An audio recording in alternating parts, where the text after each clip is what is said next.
pardon, du patient.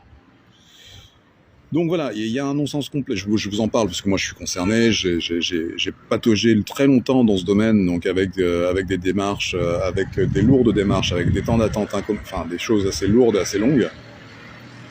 Tout ça pour finir à un résultat et à un compte. Voilà. Constamment. Attends, il y a des motos qui démarrent maintenant. Tout ça pour constater que le système est, bien qu'on dise oui, c'est génial, il y a au moins un système, mais le système est mal fait. En tout cas, il n'est pas juste. Okay.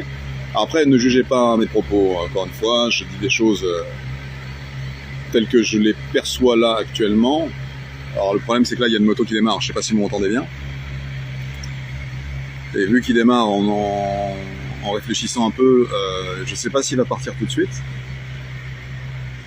Ah, il met sa cagoule d'abord avant de mettre son casque. Bon, ok. Donc du coup, je reviens à mes moutons. Donc si vous m'entendez bien, ça serait bien que vous me le dites, hein. Que vous me le disiez. Faut que je surveille l'heure aussi. Donc là, ouais, voilà. Tu vois, par exemple, en ce moment, j'ai un problème de vue qui est non résolu, non résolvable. On ne sait pas s'il est lié à ma pathologie générale invalidante, si c'est une conséquence de ça ou si c'est autre chose. En tout cas, voilà, je suis en train d'investiguer dans cette démarche pour l'instant, dans cette direction, pour essayer de comprendre.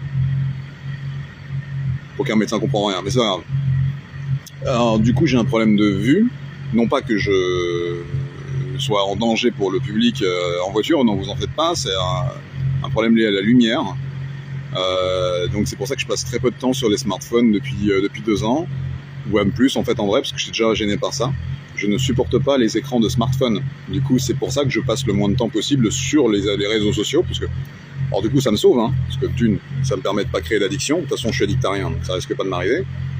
Et de deux, ça me sauve aussi parce que pour le système nerveux, vous savez très bien que les réseaux sociaux sont une calamité. À la fois parce que ça implique dans les habitudes du quotidien et parce que ça, voilà, sur le plan dopaminergique, sur le plan du déséquilibre de vos systèmes,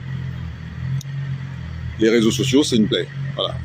Hein, mais je continue à diffuser de manière anecdotique parce que je sais que vous êtes ici et que vous avez tous un petit peu cet petit appareil au bout de la main, bien souvent, et que vous dormez avec. Alors, chose que je vous déconseille, hein, pour plein de raisons. D'une, pour ne pas tenter. De deux, pour ne pas vous intoxiquer avec les pollutions électromagnétiques. Oui, parce que dans le handicap invisible, il y a toute forme de handicap, et la pollution électromagnétique va conduire chez certaines personnes qui sont électrosensibles, donc une électrosensibilité telle que la vie, donc ça va interagir avec leur corps, avec leur